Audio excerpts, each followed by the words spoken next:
Hi, I'm your host Vasco Duarte. Welcome to the Scrum Master Toolbox podcast, where we share tips and tricks from Scrum Masters around the world. Every day, we bring you inspiring answers to important questions that all Scrum Masters face day after day. Hello everybody, welcome to our Wednesday Leading Change episode this week with Raj Solanki. Hi Raj, welcome back. Hi, Vasco. So, Raj, on Wednesdays, we want to focus on change and change management because that's definitely one of the things we are most occupied with, as we heard in the last two episodes with you as well. So, walk us through a story of a change process that you went through. Tell us a little bit more about the context of the company or the team that you were working with so that we may understand what we are talking about, big team, small team, large project, small project, tight deadline, whatever that is, that context. And then walk us through the steps, the tips, the tricks, the techniques that you used at that time to, help that change along, but you still use today. They were so important and so insightful that you still use some of those tools, tips, tricks, and techniques today. Tell us that story, Raj.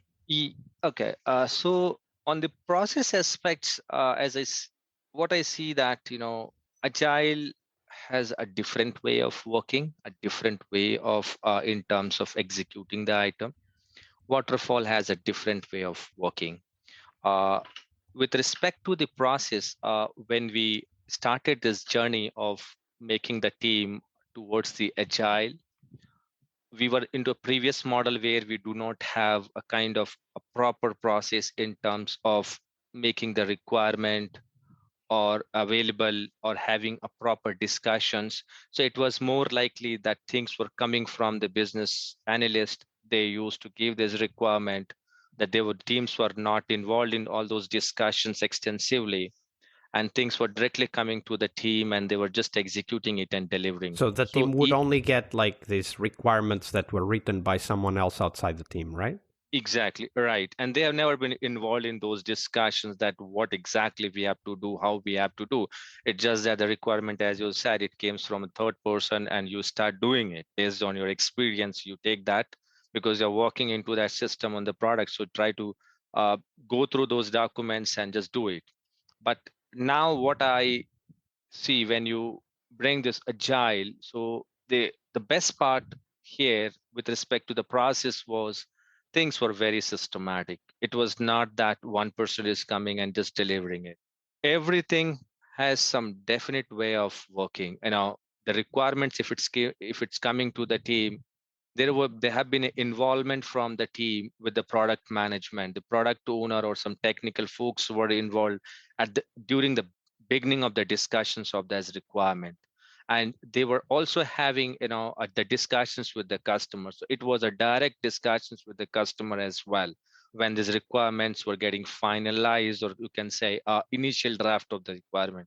So that's the one change with respect to the process. And the benefit for what we see within the team was team has better understanding because they were also involved. They were able to discuss their point. They were able to clarify their doubts at the initial stage, and what all things are required. They started doing an R&D kind of thing from the beginning itself rather than doing those things once you get the work and then you start. So there, I mean, this is a common tool which we use in Agile, and every organization use a Jira or a Confluence related stuff.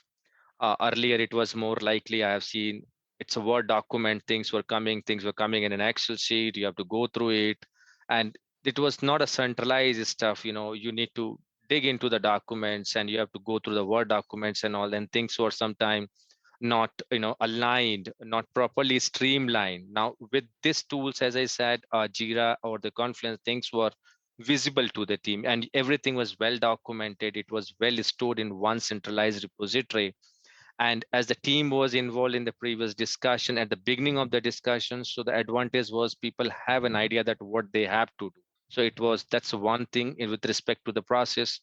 And when the requirement gets finalized, what was happening, I see the changes is like, as we all know, the product owner, they talk to the team, they explain the team in the grooming session. So the benefit of this process change with bringing agile into an organization was a thorough discussions was happening, and team was having a very clear picture that when, how, and we are going to deliver, what are the necessary things we need to deliver this item. So there was a clear clarity how we have to approach what business value we are going to deliver sprint by sprint, rather than you just commit at the beginning and you don't deliver it everything what you have committed. But here, with this change, the team was very, they knew that, they were very much confirmed that this is what we are going to deliver this time, this is what we are going to deliver this time. So this is a major change with respect to the process, I would say, with the previous way of working. So one of the things that you mentioned was the use of different tools, right? You talked about previously requirements were written in very long and hard to read requirements documents, like Word Yes. documents, and I do Yes. remember writing some of those myself. Yeah. I'm happy I don't have to anymore. I think people who work with perhaps not so easy to use, but anyway, tools like Jira or any issue tracking system often complain about it, but definitely they are much better off than working with a 300-page Word document. I can Right. guarantee that. But so an issue tracking system is a tool that we can help to get the team to be part of the requirements flow much earlier, and also to be able to track it, right? So this Yeah. is a very important aspect, right? So a problem we had in the good old days was that we weren't even sure if all the requirements had been implemented, because there was no easy way to do it when the requirements were in a Exactly. Word document that had, like, 20,000 versions in emails and shared folders and all of that. So definitely the tools help, but I'm pretty sure that the going from having a business analyst, as you said, to having the team and the product owner working together on the requirements with an issue tracking system, that's a big change. So what other tools and approaches did you use to help the team go from that, very waterfall, somebody else writes the requirements, we just code type of approach, into, we're part of defining the requirements, we're working with the product owner in grooming and so on, and creating things together? Like, tell us a little bit more about that transition. What were the steps, and what were the things you learned worked in helping the product owner, the business analyst, who of course probably was asking, what do I do now, and the team, to go from waterfall to agile when it comes to the requirements process? Okay. So in this area, earlier, we all know that only the business analyst was the authority to write those requirements, and teams were not getting chance as well. So what we do is, when we enter into this agile model of working, we started conducting some of the workshop for the whole team, because what we decided, it's not only the one person who will write the requirement. I mean, when we write the requirement, we talk about a higher feature level requirement, and then you break down into a story level requirement, which is one level down to that. So the plan was to enable everyone within the team to ensure that anyone from the team can write about one feature, or any functionality or anything which comes to the team, and we need to deliver it. So there were sessions what we organized, and on basically how to write a requirement, how to write the story, how to write a proper way of feature writings. So one thing, this step, we went through a session, right, on these things. We also gave couple of examples to the team. I mean, that was something that what we used to do. We give them a scenario to the whole team member, and we ask them, you take a week and you come up with the test case. I mean, you come up with you come up with the stories, you come up with the feature writing.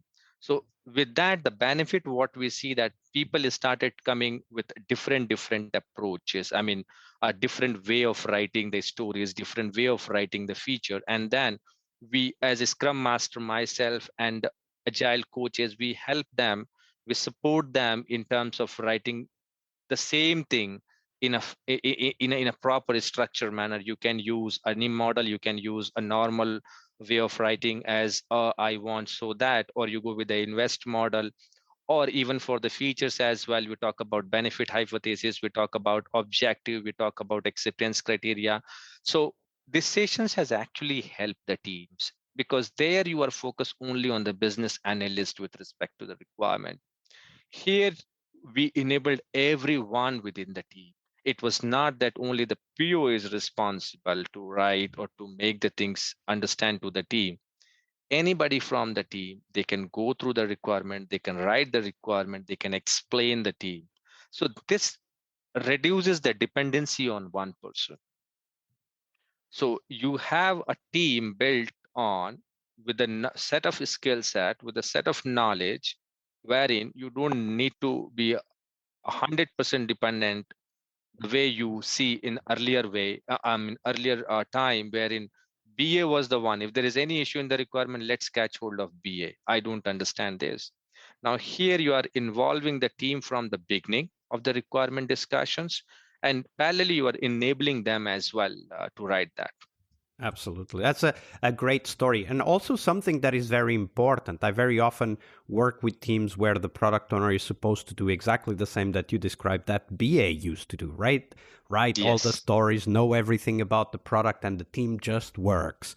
And right. in the example you just shared with us, it's pretty clear how important it is to have the whole team involved, because requirements are living objects that we deliver over time. I often say that the understanding of a requirement when it is written will change up to the point when it is delivered. And if only the BA or the product owner can accept or even approve the change of meaning, because the change of meaning is only understood when we implement it, then of course we have a huge bottleneck. So having the teams part of writing the requirements, grooming the requirements, and also changing slight things that are normal as we go forward in implementation is very important. So it's a great story. Thank you for that, Raj. Thank you. Leading change is one of the core skills we must acquire, but it is only one of the steps towards our success as Scrum Masters. Tomorrow, on Success Thursday, we will talk about how to define success for the Scrum Master role, we'll cover tips on how to measure your way to that position, and most importantly, how to develop that focus on continuous improvement that is as important for Scrum Masters as it is for teams. See you tomorrow. We really hope you liked our show. And if you did, why not rate this podcast on Stitcher or iTunes? Share this podcast and let other Scrum Masters know about this valuable resource for their work. Remember that sharing is caring.